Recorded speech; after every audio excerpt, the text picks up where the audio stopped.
Hi friends. Today we're going to read a story about Lunar New Year or Chinese New Year. So I'm going to share my screen. Chapter 1, Dragons and Fireworks. A large crowd has gathered on the streets of San Francisco, California. Thousands of people are waiting for a parade. It's the final day of the Chinese New Year celebrations.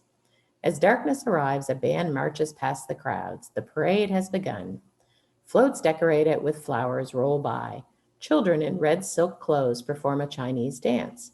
For more than 2 hours, the wonderful sights of the parade pass by. With glittery scales and flashing eyes, a dragon weaves up the street. It's made of colorful cloth, and the people underneath it are holding up its body with poles. The dragon is supposed to bring good luck for the year to come. The dragon parade marks the end of the Chinese New Year celebration. But what is the rest of the holiday like? And why is this holiday so important? Chapter 2, An Old Holiday. Chinese New Year has been celebrated for thousands of years in China. Now it is celebrated all around the world. It does not always come on the same date each year, but it's always in January or February. Lunar New Year. Japan, Korea, and Vietnam have similar celebrations, known as the Lunar New Year or the Spring Festival. In San Francisco, California, Chinese New Year is also called Lunar New Year. To understand why this holiday is celebrated the way it is, it helps to know a little about China. Farming has always been very important in China. It's still very important today. Long ago, the harvesting and planting seasons were the most important times of the year. The Chinese New Year holiday started as a way to celebrate the end of one planting season and the beginning of another. People ate special foods and spent extra time with family and friends at this time. Then they marched through their villages carrying lanterns or special lamps to chase away the old year. They hoped the lanterns would bring out the light and warmth of spring. These celebrations ended with firecrackers, just as they do in today's celebrations. A folk tale explains the importance of the firecrackers. According to the story, a monster came down to the villages at this time of year to scare everyone. But one day, just by chance, people noticed that the monster was afraid of loud noises. The first firecrackers in China were made from bamboo. Bamboo is a type of tree made up of lots of hollow sticks. The air inside the hollow spaces of the bamboo expands and takes up more space when it's heated by fire. The air keeps pushing on the bamboo sticks and pop, they explode with a loud noise. Bamboo is no longer used to make fireworks, to make firecrackers. But firecrackers continue to be a part of the New Year's celebration to frighten away evil. New Moon.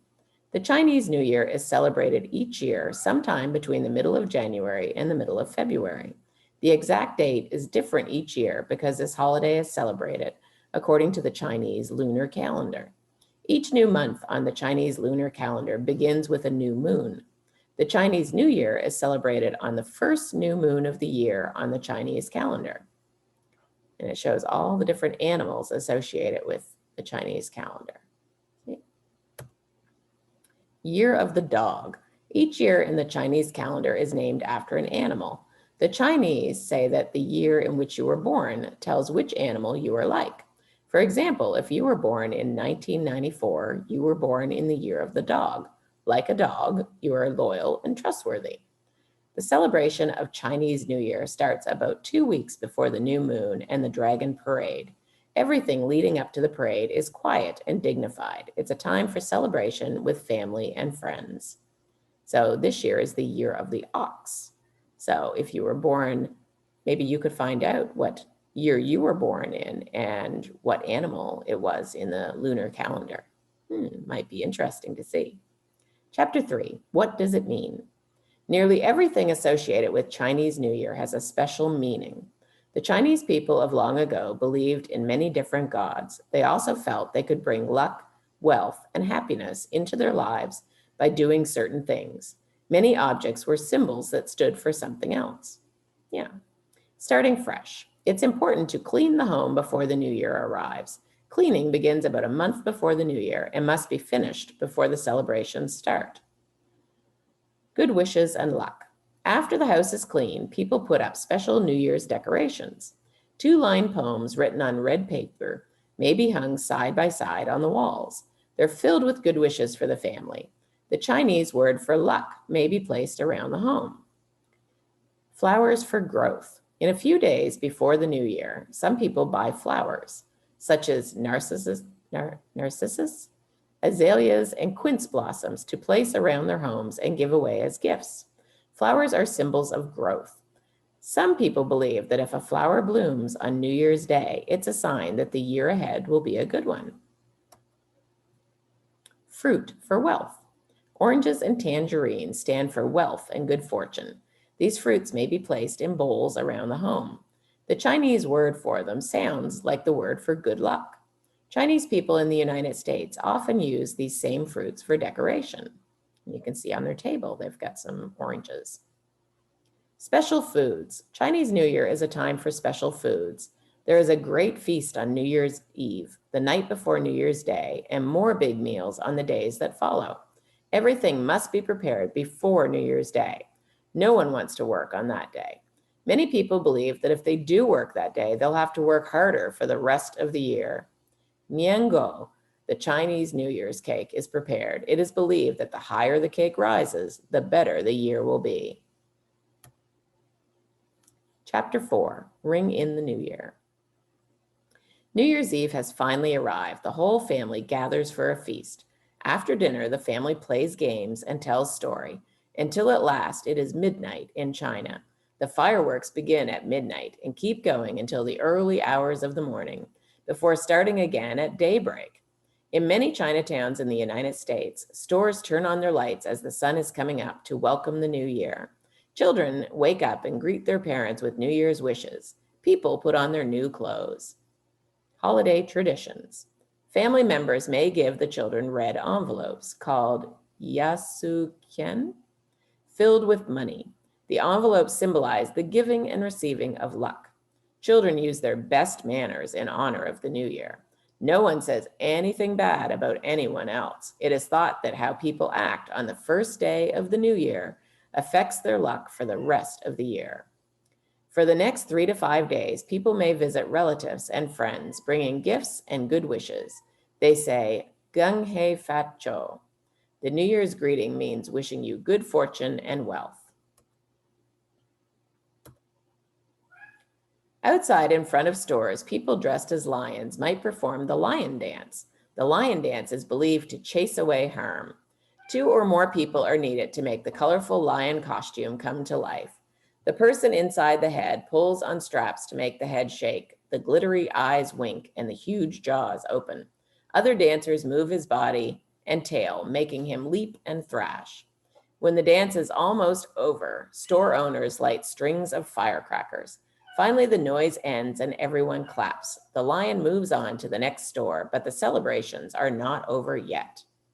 And I think maybe Oliver needs help celebrating because I hear him in the background. Do you hear him? Yeah. Let's celebrate. Chapter 5. The Dragon Parade is probably the most exciting part of the Chinese New Year celebrations for many people. In China and in many places in the United States where people celebrate Chinese New Year, the parade takes place on the first full moon of the year. This is the first day of spring on the Chinese calendar. It is the 15th day of the new year. Cities in the United States, such as New York, Chicago, and San Francisco, have parades of different sizes. They usually include music and dance and important people. Some parades also have people wearing masks and costumes, funny jugglers, and people on stilts. Lanterns are part of the tradition in China. Some parades in the United States include a lantern show. Wherever the parade takes place, it always ends with a dragon. Dragons are an important part of many Chinese festivals, including Chinese New Year. In ancient China, dragons did not breathe fire. They were wise and caring. They guarded the wind, the rain, and the rivers. The dragon in the parade symbolizes the coming of spring rains and sunshine. It's said he brings good luck. The dragon in the parade is moved by people walking underneath it. Dragons are often 100 feet or 30.5 meters long. That's longer than 3 school buses in a row. That's a big dragon. It takes as many as 50 people to make the dragon dance. They use poles to hold the dragon's body up, weaving the body back and forth as they walk up the street. The person at the dragon's head can pull straps and push buttons to make the dragon's eyes flash and blink and his mouth open wide. The dragon is made of bright, colorful cloth that sparkles. How the dragon was formed. Long, long ago, the people of China lived in different tribes. Each tribe had a different animal to symbolize its strengths. Later, when the tribes joined together, the people joined the parts of the animals. The animal parts made one creature, the dragon. It is said that the dragon has the eyes of a rabbit, the head of a camel, the horns of a deer, the body of a snake, the scales of a carp, which is a fish, the whiskers of a catfish, the claws of a hawk, and the feet of a tiger. Chinese New Year, city by city. Chinese New Year's celebration in the United States are slightly different from city to city. Chicago holds a special banquet that Chinese Americans can attend. There is a short parade and lion dancers go from store to store, just as they do in China. In New York, there are special shows, a parade, and firecrackers. People may go to Chinatown to eat Chinese dishes. San Francisco has one of the largest populations of Chinese Americans in the United States. In New Year's celebration is called Lunar New Year. It includes many Asian American groups who celebrate the holiday, including Korean Americans and Vietnamese Americans. In San Francisco, Lunar New Year is celebrated the traditional way for 15 days. The Dragon Parade in San Francisco is a huge event. It lasts for more than 2 hours. The dragon is more than 200 feet or 61 meters long. Smaller celebrations. Some towns and cities have very small numbers of Chinese Americans. So how do they celebrate this important holiday? Groups of Chinese Americans may gather on New Year's Eve for the traditional meal. Friends who are not Chinese may be invited. People eat and enjoy one another's company for the evening. It's a very special dinner, even though it's a quiet celebration. Today in China, there is a large celebration that is shown on television.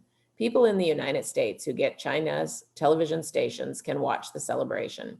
Often Chinese American families and friends watch together. This helps them to feel the spirit of their home country, even though they're far away.